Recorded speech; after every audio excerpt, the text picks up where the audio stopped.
Welcome back, high school hockey fans. It's the first edition of This Week in Wisconsin Prep Hockey. I'm Mike Hammett, along with Bill and Bill Jr., the Berger boys.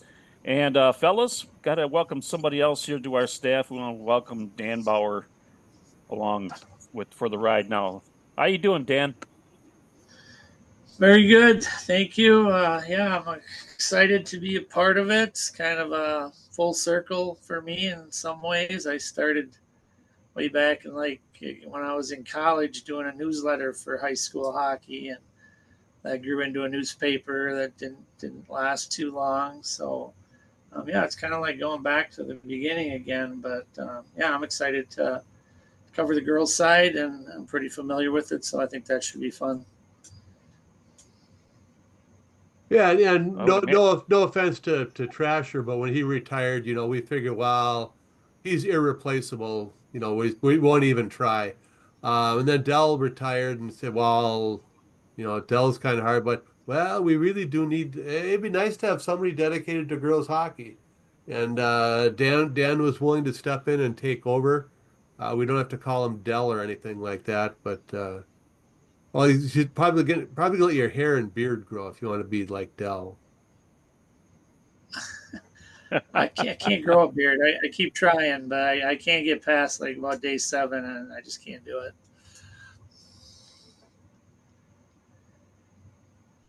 But anyway, Dan's been writing a blog for us for a number of years now. His Locker Room Logic, and he just did a great pre-season look at all the girls' teams. That was very thorough and detailed. So good job on that. It's great to have you as an official member now. Well, if we have to change your little byline from Dan Bauer contributor to Dan Bauer staff now. Okay. I'll try to maintain the same quality. Well, now that you're staff, the standards are much lower. Well, Dan, as you can tell, you've gotten a warm welcome from all of us at this point, as you can see. So, look forward to working with you this year, and I'm sure we're just scratching the surface of this season already, and uh, can't wait to dive in and take a look at your girls' preview.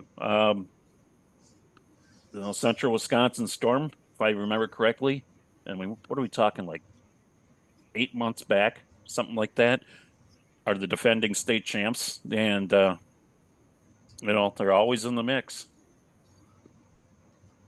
Yeah, it's a very strong program. They're usually deep, which is kind of one of their big advantages. They do have some pretty good depth most of the time.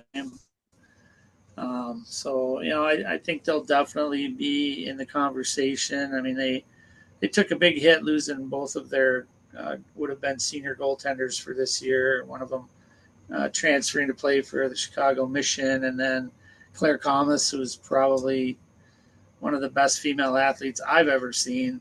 Actually got a concussion in the state tournament championship game last year, and she's still having some effects to that. She's also signed to play softball for the Badgers, so she won't be back. So they'll have a couple of freshmen coming in, which should be, that'll be challenging for them. I think Bay Area obviously is just completely loaded, so much talent. I think they'll be definitely in the conversation. Superior Hayward, replacing Cooper and Superior will be tough, but they'll, teams figure out how to do that. At some point you got to move on, and she's not coming to score a goal in the third period, so we got to figure out how to do it ourselves. And so I think those teams will all be strong. There's a lot of good programs. I'm kind of excited to see what Eau Claire will do this year. They've got a big senior class, so it should be interesting to see if they can get back in to where they were, a few years ago, being very successful. So should be exciting. Well, as we're talking to Dan here, we want to officially welcome everybody to the 24-25 WIAA hockey season, and girls and boys. It's Some of it got started last week, and a lot of it is going to be going on in the next couple days, Tuesday, Friday, and Saturday. Looks like almost everybody's playing this week. Yeah, they are. We have the traditional post-Thanksgiving tournaments going on. A lot of the teams playing in tournaments on Friday and Saturday. There's a couple that Brett and I usually go to over in Amory and Somerset, and there's always the one in Eau Claire at the beginning of the season with Notre Dame, Superior, Wausau West, and Eau Claire Memorial playing in that one.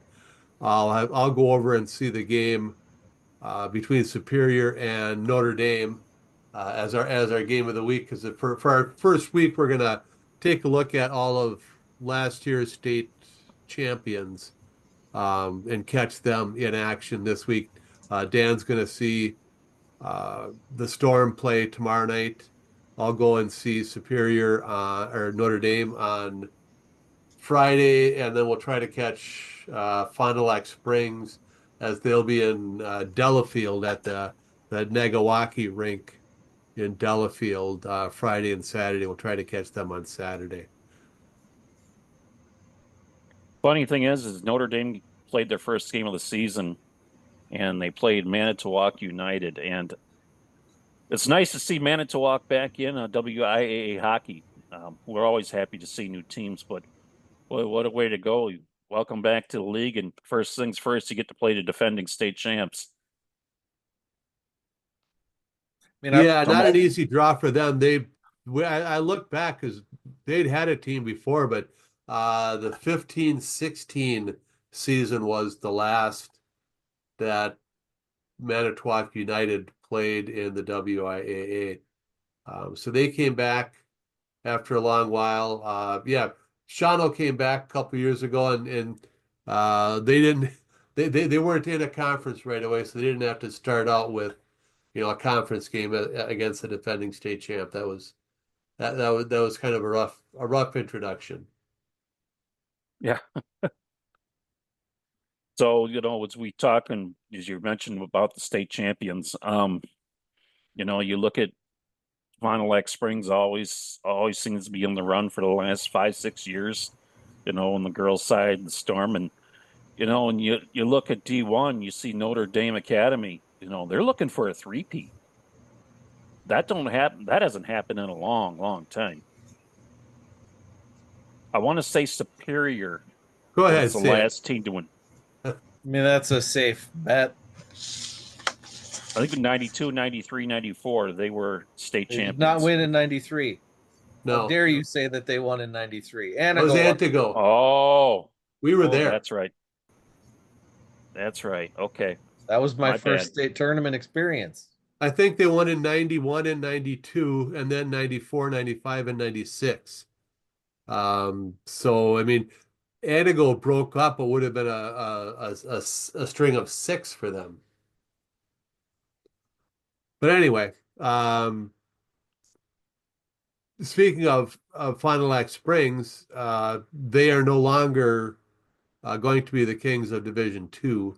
As we talked towards the end of the season last year with the competitive balance, both Fond du Lac Springs and the state runner-up last year, New Richmond, have moved up to Division One. They've accumulated enough points over the last 3 seasons that they are now playing Division One. So actually, there were a number of moves, and I think Bill has them all mapped out. Yes, I do have them mapped out. We'll just go through the 4 Division Two brackets because that's the easiest way to do it. In Division Two, Section One, Amory, Ashland, Northwest Iceman, Shawamigan Phillips, Whistle Flag, Hayward, Rice Lake, and Spooner. So Northwest Iceman and Ashland came down from Division One. New Richmond goes up to Division One, and Medford moved over to Section Two to make room.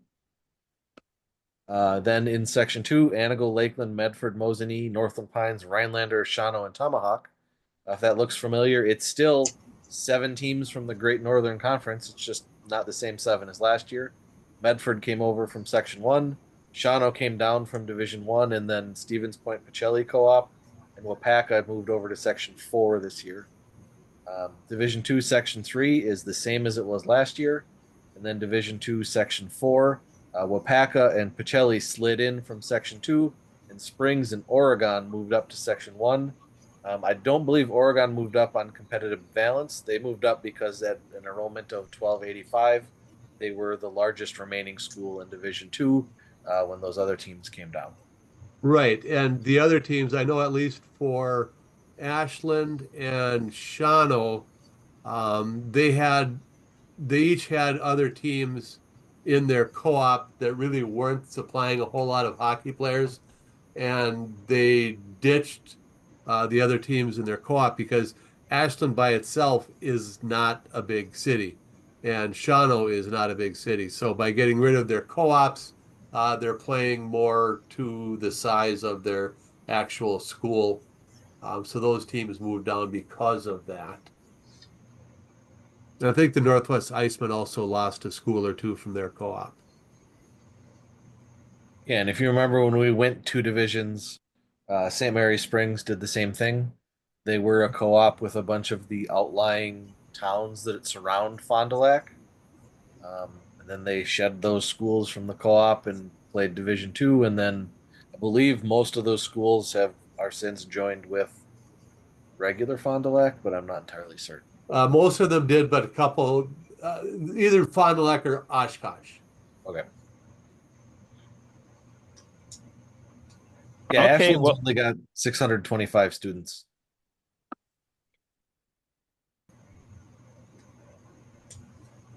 okay, guys. Other news and notes as we start the season. After 2 years at Cap Ice for the state tournament, um, third year is also going to be at Cap Ice. And between the first and second year, guys, did they make the right improvements? Is there still some things they're lacking on, and what would you like to see changed, or what would you like to see stay the same? I believe that splitting the games from sessions to separate games made entering and exiting the arena easier for people who were only going to be there for one game. Obviously, for people that were going to be there for more than one, they had to go out and come back in. Probably didn't like that. But it also made the ice better, is what I was told. Um, so in that way, that those changes seemed to work out. People still hated the parking situation there, from what I Mhm. understand. So, but I mean, it was the better uh, overall. It was better. I mean, there's still things to improve, but it was a better experience the second year. Right. And the only games that did not where the limited seating became a factor were the Division One games. The Division Two games and the girls games, they were not sellouts. There was, nobody got turned away to those games, but the Division One games did. They were full. So again, they're for that purpose, they're still looking for a larger arena, but nothing nothing has no rink has popped up in the last year, so it's back there again.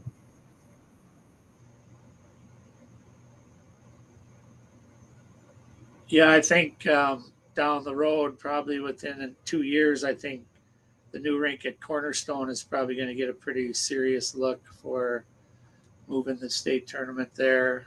They already broke ground. I was over there this fall, and I mean, it's underway. So, and I think that's supposed to be bigger than Cap Ice. By how much, I'm not exactly sure, but probably enough to accommodate the Division One. So yeah, I think that they'll definitely want the WIA to come in there and tour that, but we'll have to see. I will, according to the WIA's stats, because they put it out every year. Um, Attendance this last year, 2024, was about 1,700 people fewer than it was in 2023. 10,053 was the marked attendance. That was still better than the final year, 2022, at the Coliseum, and obviously better than the COVID year at Southwood County. But that 10,000 number is the lowest attendance the WIAA hockey tournament has had, other than those two I just mentioned, since 1989. Mm. It peaked at 19,000 in 2005. Superior over Arrowhead, 2-1 in overtime. And it has been going down steadily ever since. And this last year, 10,053. And why did it go down after 2005? Because Janesville brought 30 buses in 2005 full of kids who could get off school. Yeah, that was 19,947. So close to 20,000. 2002, where Stevens Point beat Superior, 19,246.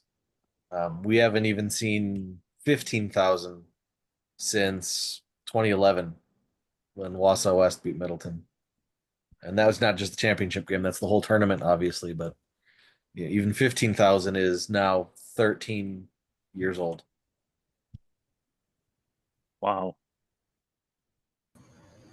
Yeah, I don't think moving it to cap ice is going to help grow your attendance because of the things. I think it's a better experience without question for the players. But I don't think you're going to grow.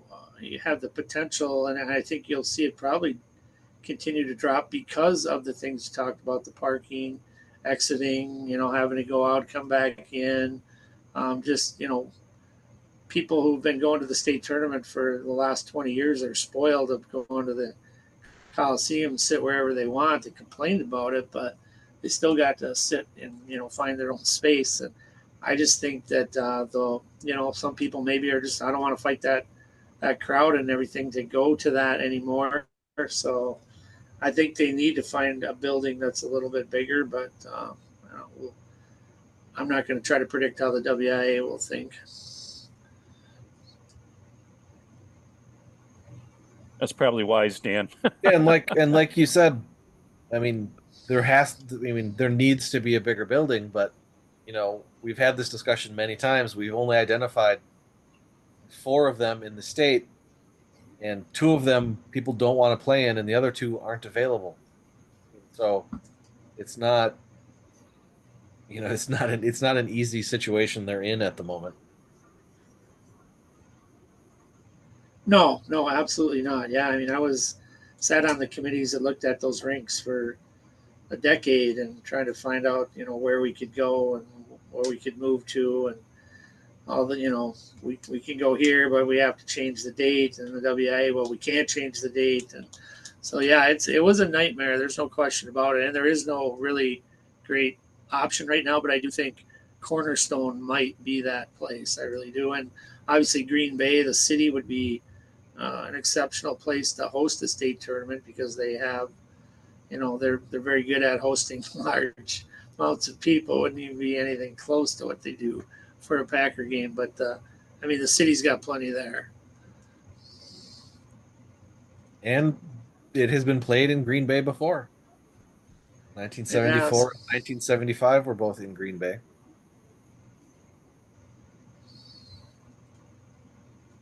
Yeah, and like and girls basketball is in Green Bay. Girls volleyball is in Green Bay.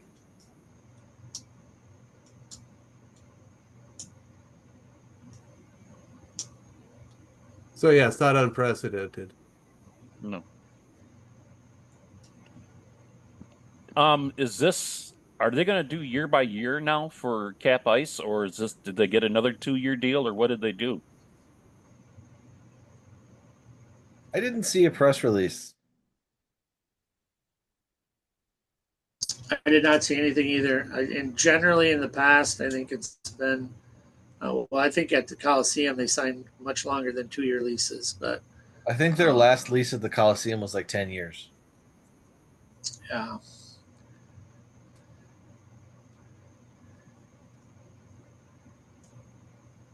Okay.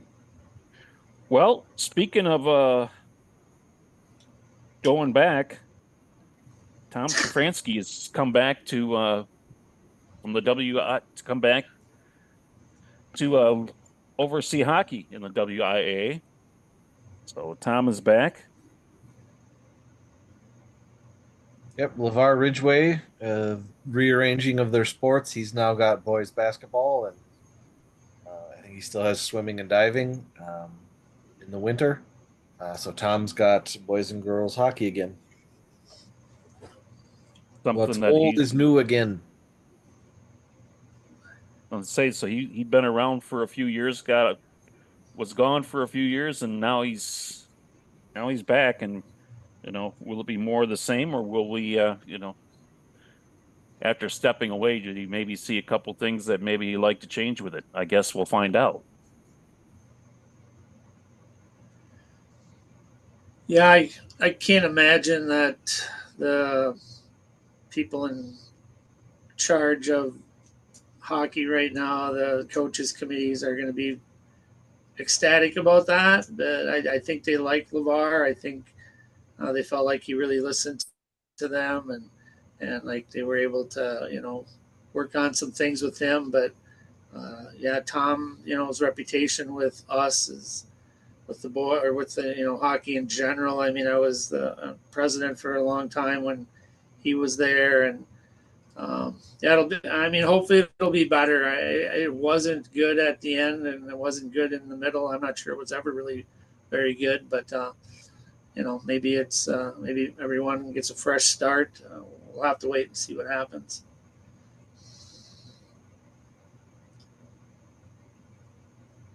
Well, I think Dan, probably we're gonna see more of it probably when it comes to around about the state tournament. You would think of, is there going to be some changes or to something like that to see how Tom would want to go ahead and do that if he wants to change anything with it. Well, we'll I, get Coach Brandt's candid thoughts while he scouts our men's game on Sunday nights for new talent for the NA3HL the site Wausau Cyclones because he's usually at the rink on Sunday nights.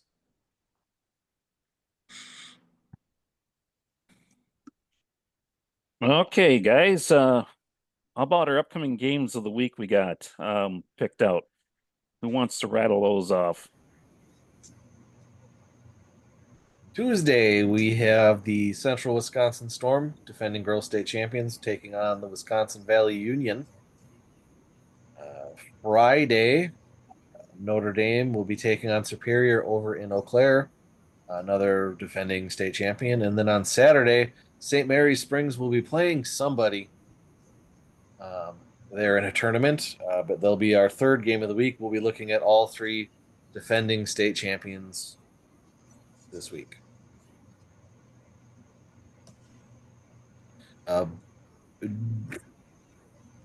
Dan will be at the Tuesday Storm game.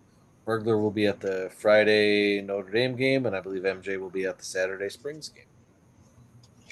I will do my best. I will be in South Dakota. Scouting? No. Guys, with me being down here in the southern part of the state, you guys being up in the middle part, how is this Central Wisconsin Storm and Wisconsin Valley Union? Is there any kind of rivalry there at all yet? Or is it just still the Storm and everybody else? Well, Dan could speak to that because he's been involved with both of the teams at one time or another.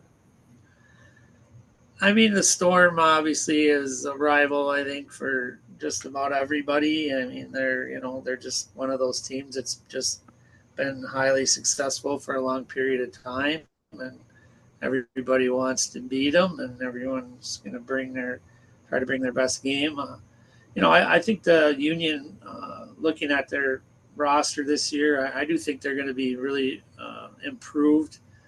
They have some young goaltenders, but the Storm is going to kind of be in that same boat. I'm excited to see the game, see what it looks like. But everyone knows like a rivalry. There has to be some give and take in a rivalry. Like if you're if you're, beat them once in the last 30 times, I don't know if that's a rivalry or not. I mean, I think most people think a rivalry, there has to be some victories going back and forth. But then, I was part of the East West Wausau, and I mean, they were obviously our most hated rival, I guess, through the whole time I was there. And I think we beat them once or twice the whole time I was there. So, I mean, we still considered it a rivalry. But yeah, I think it'll be a good game tomorrow night. We'll see. And it's harder for a rivalry there. I mean, the Storm has been around for a long time. And as far as your mega co-ops go, the Storm has an advantage in that their geographical footprint is relatively small. I mean, you got Wausau East, Wausau West, DC Everest. That's just like the Metro Wausau area, and Mosinee is only like 15 miles away. You look at the Wisconsin Valley Union. I mean, that started out with Stevens Point and Wisconsin Rapids, which were natural rivals to begin with. They formed a team. And then Marshfield, which was kind of a rivalry with Wisconsin Rapids, they joined it. And then Wapaka joined it. And I mean, how far is it from Wapaka to Marshfield? I mean, It's an that hour. that's a big footprint for there. I mean, that makes it hard. I think that makes it hard to recruit new players, knowing that you're going to have some of you live in Wapaka, but some of your home games are going to be in Marshfield, which is 70 some miles away. And your practices On a school night. your practices are going to be all over the place. Um, I think it's really hard to recruit new players at that, and I don't know. Yeah, I mean, like, It's much easier for the Storm because, like I said, it's a small geographical footprint, and they've maintained and built a strong program there. yeah, like Marathon Park to Mosinee City Recreation Center is a 19-minute drive.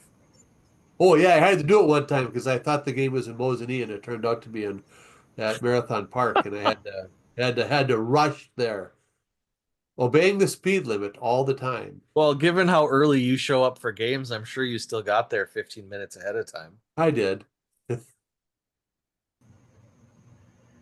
Yeah, no, that's a very valid point. I mean, I was part of the Valley Union from the beginning and for 4 years, and the amount of travel that those girls put in the course of the season is pretty unbelievable. And they're leaving school and then getting home at 8:30, 9 o'clock at night.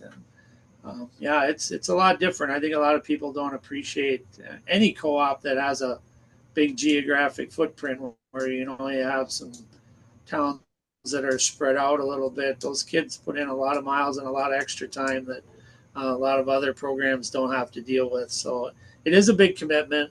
But hockey people, they're pretty Crazy. Yeah. I mean, Crazy. not to get all that. I don't know if that's the right word, but they're very, very committed, and Dedicated. That's they're it. Dedicated. There's a fine line between crazy and dedicated. right. So, but it's definitely it definitely is a factor. Yeah, I looked even a bigger geographical footprint is well, we just call them the Hayward Co-op. They originally HASP, Hayward and Spooner, but I think Ashland is part of that co-op now. From Ashland down to Spooner, that's a hike. Yeah, and Barron is part of that also. Barron up to Spooner is also a pretty good drive. So, Yeah, or Barron up to Hayward. And with it being winter, the weather doesn't always cooperate either It does not. to be out on those roads. Well, yeah. guys, I'm actually looking at the Cornerstone Community Center website, and they are planning a 3,000 seat arena. I thought it was 3. I wasn't sure. I know they were going back and State-of-the-art forth. facility that will seat 3,000 fans and attract major events and tournaments. Let's hope our little state tournament is a major tournament for them. Oh, I think they definitely want it there. I believe. I know Don a little bit, and I think that they definitely are going to want to be in the market for that. What's the timetable for it being built, Dan? Any idea? I want to say I don't know for sure. I guess I shouldn't speculate. I thought I heard that it was going to be that they thought it was going to be ready as soon as next season, but I could be off on that. You said they broke ground already, you said. Yeah, they were. There's already there was a lot going on there when I was there in October. I think I was there. I'm actually going to try to get over and see Don and maybe put a story together about the rink and what the expectations are for it, and if they're going to try to draw the tournament there. So I'll try to get on that. Well, I'm getting a new rink here in my town for next season. In fact, they're close to being halfway done with it now, but it's not going to be a 3,000 seat. I mean, you're going to be 1,500 maybe. It's going to be nice. I mean, but nicer than what we have here, but it's not going to be nearly enough for something like that to be hosted there. So, a lot of work had to go into getting Janesville a new rink, and they finally got it done, and now it's halfway up and looking pretty good. So everybody's well, let's move on, guys. It's getting late, getting near my bedtime. So anybody got any final thoughts? I do. I just want to say let's get this season started. I mean, I look at those games for Friday and Saturday, man, there's some good teams going to be playing and there's going to be some good hockey. I'm really looking forward to it.